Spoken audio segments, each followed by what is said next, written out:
What up, perps? Kid Copious back in effect. Purple State Party. You know what we're doing here?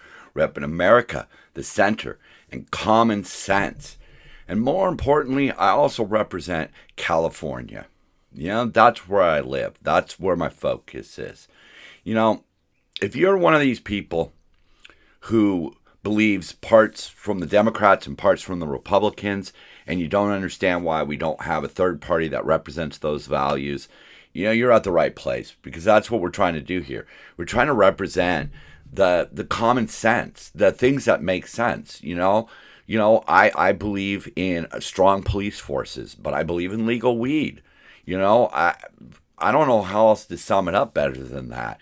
There are values that the conservatives hold, and there are values that the progressives hold that are both equally important and rational. But we need to cut out all the crap that comes from both sides. And here in California, where it's just one party, we really need to do something, because we're being dragged down the drain. We really are. I don't say this as some sort of MAGA Trump sycophant. I could care less. I'm still stunned that Trump's been on the ballot 3 fucking times. But hey, all I could say for the guy is at least he's doing something. At least he's trying things. I don't see that in California, and that's going to be a big focus today. We're going to look at that. This isn't necessarily about bashing Democrats. What it is about is trying to balance things out so that we could get to a purple state. See how that works? All right, let's get this thing rolling. So I was listening to Armstrong and Getty, and 7:90 a.m. here in the LA area. And this is not necessarily, this could be taken as a slam on the left, but it's not. I'm not bringing it up to slam the left. So Duke University was doing a study on how, the roughly 18 to 25-year-olds out there, college-age students, were forming their identities. This is very important. I've learned that as I've gotten older in life, that having an identity that you can live with, not a fake identity, not fronting, as the kids used to say. Developing who you are is super important. I mean, when it comes to the terms of like mental health, having an identity that you can live with is super important. But during the survey, one of the things they found that I found quite interesting, and I mean, of course, it makes sense on college campuses, is that 88% of the people who responded said that they faked being progressive or more progressive than they really were. They faked it because most people, and I visit with a lot of people throughout my day of work, and just in regular life, and I found that most people are purple. But the problem is that we're being led by people, entities, media groups, people like that, who profit off of the strife. Okay, they forced us to choose between one of two camps. You only have two choices. Both sides have abhorrent views and both sides have acceptable beliefs. The problem we have now is that we're been essentially, like I said, drawn into one of two camps. Those are your only two choices. And this goes for red and blue states and the federal government and all of the shit. They have rigged the election process to shut out differing parties. And then because, we blindly have to have their backs because we can only choose two teams, red or blue, right? They just proceed to profit off of it while doing very little to spend money wisely to address issues and improve our lives. They do what they want because they know they have solid backing, because what's your other choice? You don't really have another choice. And that's the problem, especially that we deal with in California. I mean, right now, Gavin Newsom is suing the federal government to get his $4 billion back to put into his fucking bullet train, right? So what are the feds doing? Well, fortunately, they're now investigating the false projections on which the money was given. In other words, and we pretty much know this is true, the California Rail Authority overstated their ridership. We're going to get into that in a little bit here, a little bit more about why that's such a problem. They're also going to look at possible fraud and corruption, because it seems like with all the money that's been spent on the high-speed rails, it really hasn't gone very wisely. Billions have been spent and nothing's been laid, but we'll get more on that. But, here goes Gavin. He's going to sue the feds to try to get $4 billion, not to improve our quality of life, but to continue this welfare program that they started called the Bullet Train. It started a long time ago. They sort of knew it would never be finished. It would never be profitable, but it was a way to give people jobs, which I think is great. I don't mind that the government wants to spend money to create jobs, but all we've seen, we saw it under the Biden administration. We're seeing it here with those rail authority. They're not creating jobs that have any meaningful impact on our lives. I don't plan on ever using this train. I very seldom go to San Francisco.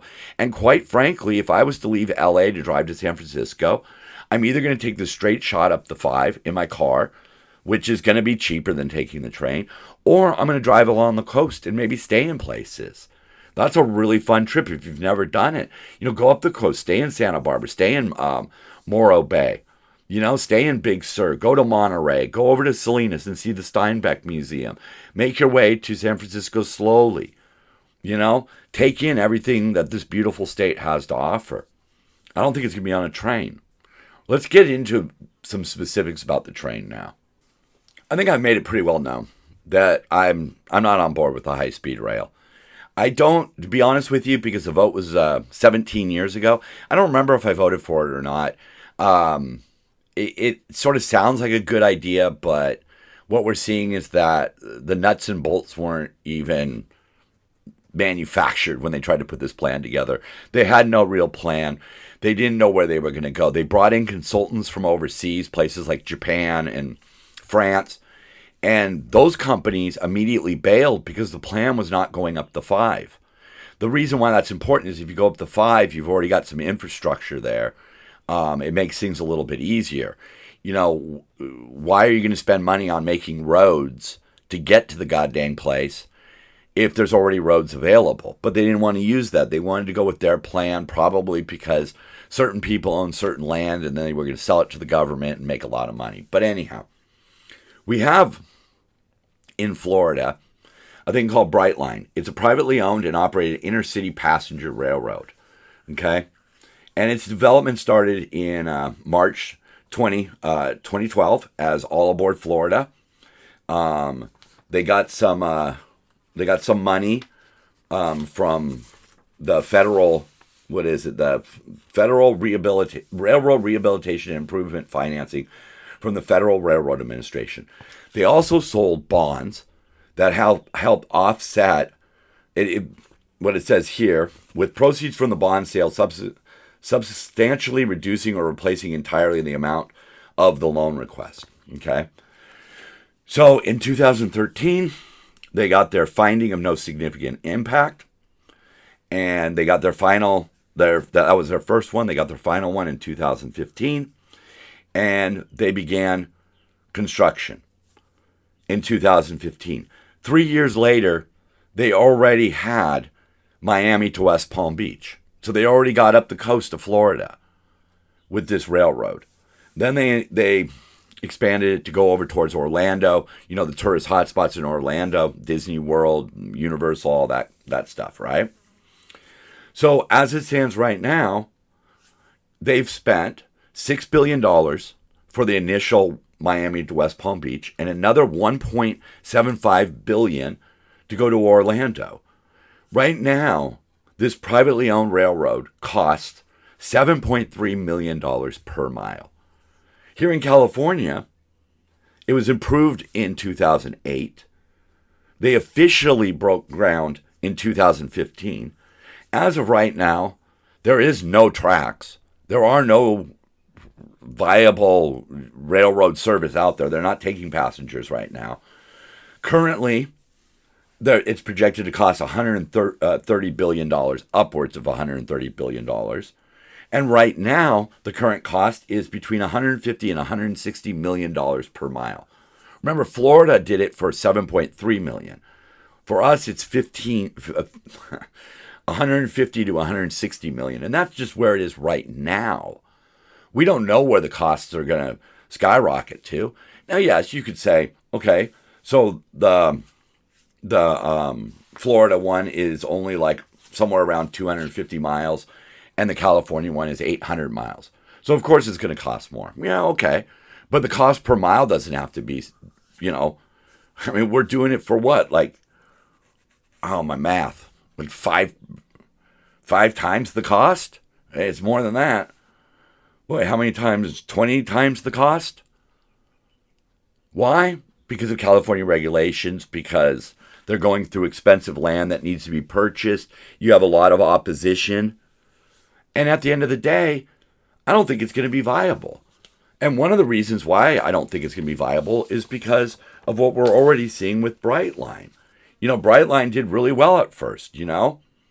You know, they welcomed their 1 millionth rider in August of 2019, 4 years after they started. It was shut down during COVID. Oh, God, let's not even get into that. But as of right now, in July of 2025, Bloomberg News reported that ridership for the year was 53% below company projections, causing Brightline to delay debt interest payments for that month. Well, already it's starting to struggle because trains are not the most efficient way to get places. They often take longer than simply driving. And especially with the one here in California, it's going to cost more than it would cost to fly. So, you know, what else isn't working here? Because we know the train's not working. We know that's just a boondoggle. It's going to keep feeding jobs. Great, wonderful. All these union contracts, all these union heads making money. You know, people buying and selling the land that's going to be in the way of the railroad just to make some more money. That's great. The rich get richer. The poor don't get dick. You know, we elect and, you know, you could also say hire these government officials, right? Gavin Newsom basically had to apply for the job and we had to say yes. I can't believe we said yes to that greaseball, but we did. You know, we pay taxes so that they can increase fees and taxes. Then they waste it on the train. And they wasted it on the homeless. Now they're going to waste it on a special election to make California more blue. Don't talk about what Texas is doing. I don't give a shit about what Texas is doing. That's Texas's issue.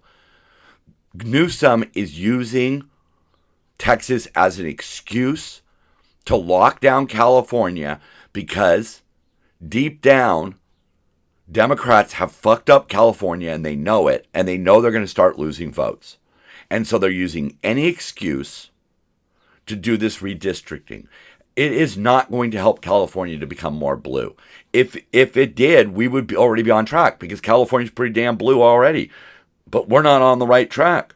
So making it bluer, how's that going to help? You know? They declare us a sanctuary state. So drug dealing illegals have a safe space. And before you say, oh, that didn't happen. Yes, it does. It happens all the time. California releases what they consider non-serious offenders back into the public. People who have been picked up in ICE raids have had over 60 arrests. Some of them have been arrested for dealing fentanyl.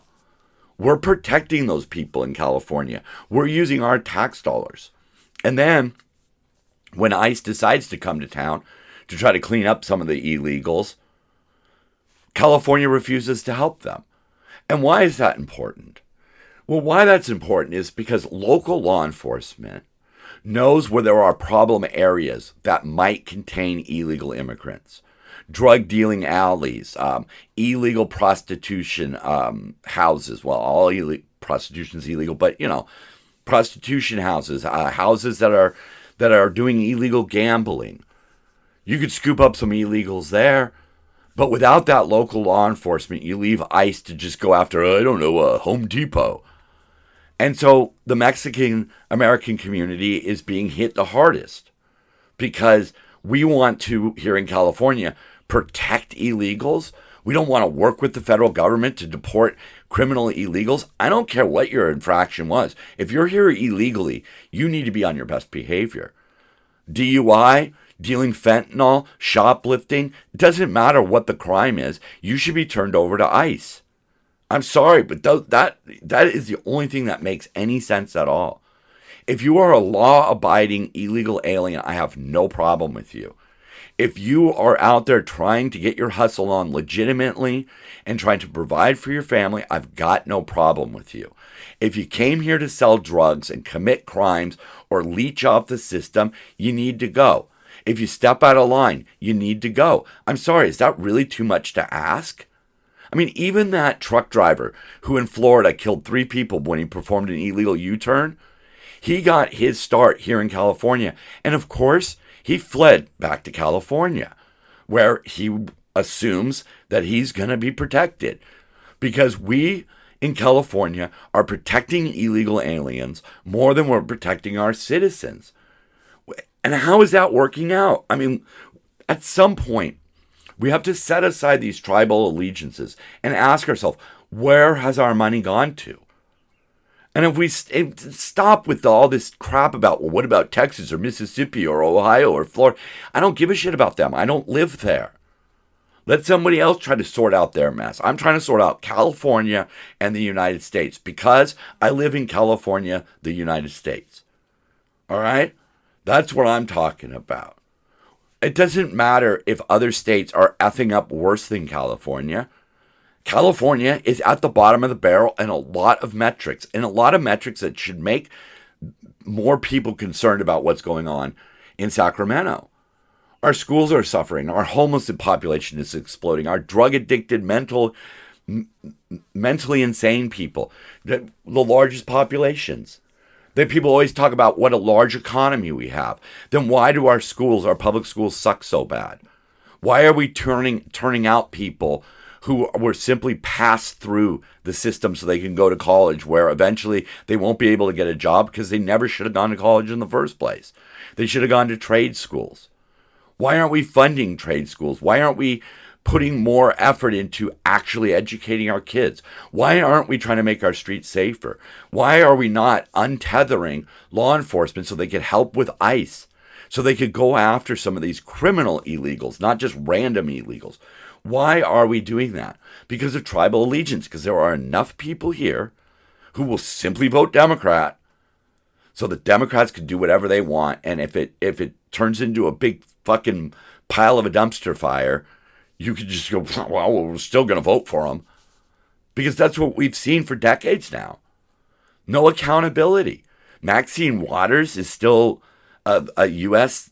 politician. They're still sending Maxine Waters. They're still sending people like Pelosi. Pelosi, who we all know is completely gaming the system. I don't give a shit. Broberg, Marjorie Taylor Greene, all of them. All the politicians are doing it. But here in California, it's one group. And one group just consistently gets the backing of the people, because what else are they supposed to do? See, they've rigged this system against us. We were talking about education. In California, they're racist. Let's be honest, they're racist. They figure that minorities can't pass certain classes to get into honor roll, so they do away with honor roll. Oh, certain people can't do well at math, so let's lower the standards. Let's just turn out a bunch of brainwashed dummies who at least they know that it's okay for 2 men to get married, but they can't add 2 plus 2. You see, that's the problem. It's I don't care that 2 men get married. Go ahead and teach that. But can you make sure that people can do basic math? Can you make sure that we're turning out the brightest students that we can? No. But meanwhile, Gavin Newsom sends his kids to a private school where they have rigid educational focused curriculums. They don't worry about a lot of the nonsense. Okay? They worry about the actual nuts and bolts of educating a child. So who's fighting for California? I mean, we have a handful of neuter Republicans, Kylie and people like that, who can't really get anything done because they don't have even a whiff of support in Sacramento, right?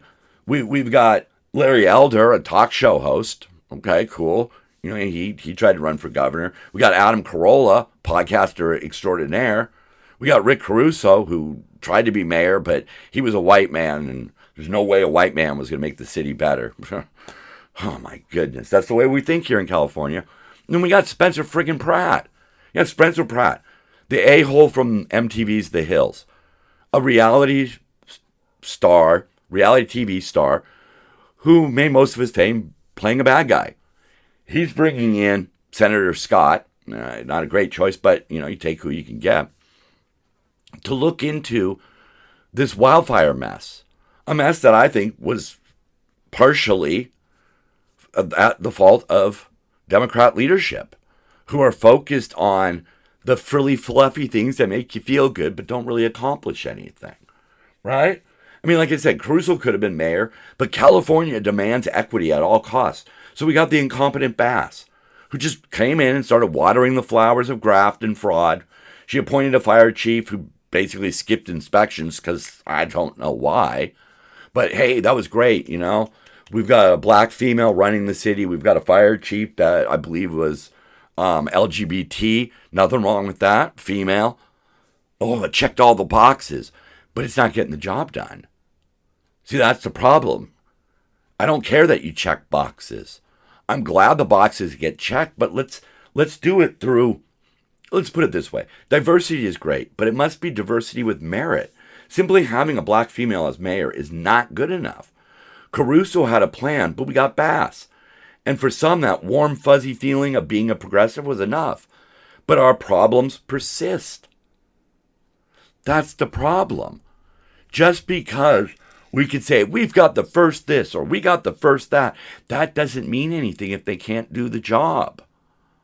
And that's what we see in California. We have rich elitists running the show here, ingrained politicians who don't do anything for their district, but every now and then they'll go out and stand in front of a courthouse and go, no justice, no peace. And we go, yay, bravo, you're standing up to Trump. Meanwhile, our streets are festering. Right? This week was Z. Not a lot of topics with Z. I'm not going to talk about Zionists and Zionism and all that. You know, right now, man, my focus is on California and the United States of America, two of the greatest places in the world. You could argue that all you want. Yeah, I bash California.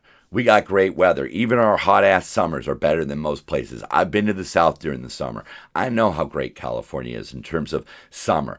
Yeah, we have to deal with earthquakes, but we don't have hurricanes. We don't have tornadoes. You know, we are a welcoming society here in California where if you want to color your hair, go for it, man. Fly whatever flag you want, man. You know, we're trying to be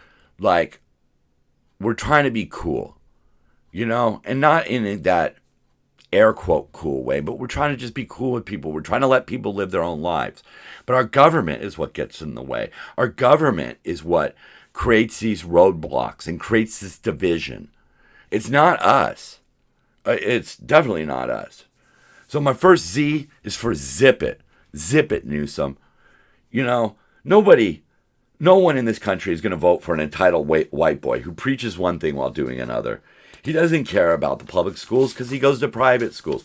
He doesn't care about the degradation of our society here in California because he's about that. We saw that. He didn't care about his lockdowns. He went out to dinner. He went to the Super Bowl. These people, Pelosi did what she wanted. They really don't care.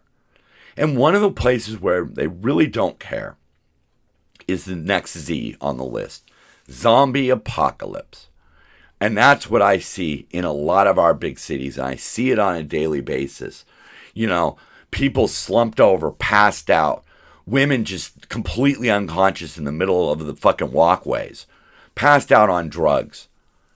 Open air drug markets. Open air stolen merchandise markets. I know places in LA where there's storefronts that just have stolen merchandise. Either that or they bought a whole lot of used power tools. I don't think so. It's not a pawn shop. It's not a pawn shop. No, it's a place. It's a fence. That's what it is. It's a fencing operation. Our infrastructure, especially when it comes to fire prevention, is being torn apart. LA lost over 100 hydrants in 1 year. Hydrants were being stolen. But is anything being done about it? Not that we see or hear about. But, you know, back to the zombie apocalypse. You know, after shutting down the state, restricting our movement, and making us miserable, all in the name of safety, they continue. Sacramento continues. Local government continue to let people suffer in the streets. They provide them just enough to keep doing their drugs and even supply them the equipment to do the drugs. This is fucking bonkers. We have billions of dollars spent, and we still live in a zombie apocalypse. We could help, but that's hard. It's just easier to let it fester. And if that's your plan, then yank all the Narcan. Let's do away with Narcan. Let's just let, Darwin's survival of the fittest take over, man. If you're going to overdose on our streets, just overdose on the streets. If the government's not going to care, then stop caring. Just let the bodies start piling up, and then maybe it'll be a self-fulfilling finale. I don't know what to say in that because it bothers me. I am a product of the government giving me a tough choice between prison or rehab. I had one shot. I was given one shot. I had either A or B, and I chose to go sober. I chose to take everything, all the advantages that were given to me, all the help that was given to me, which was, by the way, none. My family had to pay over $30,000 to put me into a rehab facility. Okay? Thank God they could. Thank you, Mom and Dad. But I was given that harsh choice. That's what we need to start doing. We have land in California all over the place. We could set up places to house people. We could set up these mini villages. But they need to have rules and regulations, because giving somebody a little house to live in is not going to change their life. What will change their life is getting them sober, getting them productive. Right? They'll go ahead and shoot themselves in the foot, and then they end up in jail. That was my choice. I either completed rehab and stayed out of trouble, or I went to jail. We can have mini houses. We could have assisted living facilities. We can have open air, giant lots where people can park their RVs, get attachments for utilities. They can live there. People can pitch their tents on the land, but removed from the city centers, removed to an area where they can be taken care of to some degree. Or just yank the Narcan. Just let them all fucking die. Right? I spend a lot of time bashing the Democrats right now. And that's because they have been perpetuating a lot of bad ideas, especially here in California. But I don't want us to become red. I want us to be purple. Like I said at the beginning, purple forces our employees to work together to find meaningful solutions. Wouldn't you agree that our country and our state, or whatever state you're in, would be better if it was more purple? If people only got elected because of what they did or what they were proposing? Good ideas, not just simply having the right letter next to your name, your state gerrymandered so that person's always going to win, and then boom, they're in. You could be Maxine Waters. You could do nothing for your district, but you can continue to get government paychecks. You can get the kickbacks. You can get the insider information to buy your stocks. You could become rich and famous without fucking doing anything. What I propose is these people need to do something. These are bad employees across the board, red, blue. It doesn't matter what color you are. There are a lot of bad employees out there. We, the people, are the bosses. I'd much rather talk about anything but politics. I fucking hate politics. Because it's just a slimy game now. It's not really people doing what's best for their constituents. It's not people doing what's best for America. One piece of credit I do give to Donald Trump is I think he's trying to do what's best for America. I think it's painful. I think some of the stuff with the tariffs is painful. I think some of the ways that ICE is going about things is a bit painful. I don't like the idea of a hardworking gardener getting scooped up by ICE. I would rather have it being some drug dealing pimp getting arrested, serving his time, and then booted the fuck out of the country. But at least he's trying something. But I hate fucking politics. Truth be told, I hate politics. I want to bring you something. This happened in Australia. This is about what one guy accomplished. And it shows you what one person can do if they set their mind to it. This guy's named Gordon. After a festival in 2017, Gordon and other volunteers separated 40,000 recyclable containers from other refuge. He was amazed to walk away with a whopping $4,000 after just one event. And the single-day take gave him a wild idea. Gordon told his mom, I'm going to recycle my way to a house deposit. Where he lives in New South Wales, they have the Return and Earn program, which was introduced in 2017, promotes recycling, much like we already do here in California. I do it myself. I give the trash company cardboard, paper, and plastic because it's not as economically viable for me to recycle those as opposed to aluminum cans. My kids, well, my daughter and her fiance, I call them both my children, they take the recycling cans in and they use it for pocket money. This guy saved 20 grand. January of this year marks 7 years of his recycling efforts. By this point, he has netted $45,000 in recycling, which he combined with other savings for a deposit on a 2-bedroom house. Imagine that. Imagine if all those people who were out there bashing gay people or supporting Hamas or rallying in the streets to stop ICE from doing their job, right? Imagine if these people all went out and started cleaning up trash from our waterways, trash from our convention centers, our festivals, our concerts, blah, blah, blah, blah, blah. What if they all went dumpster diving to recycle? How much could they save up? What effect would that have? I don't know.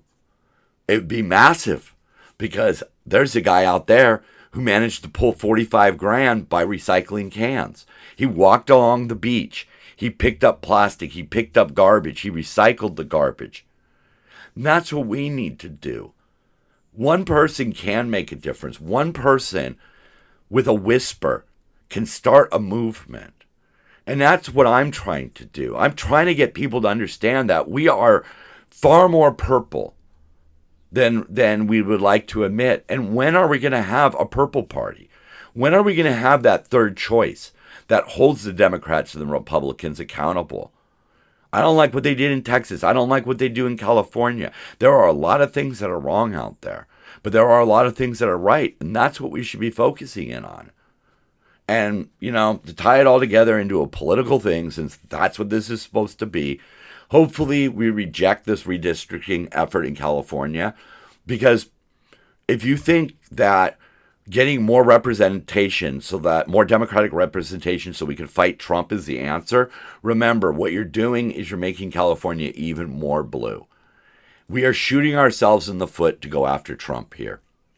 We're wasting money, we're wasting time, and we're losing focus on what's important. Thank you for watching. Please spread the word. Please try to be a representation of the purple way of thinking when you're out there. I'm Kid Copious. I'm Purple State Party, and so are you. Love one another. Keep on grinding. And most importantly, just like I'm going to do tonight at the Youngblood concert, dance it out.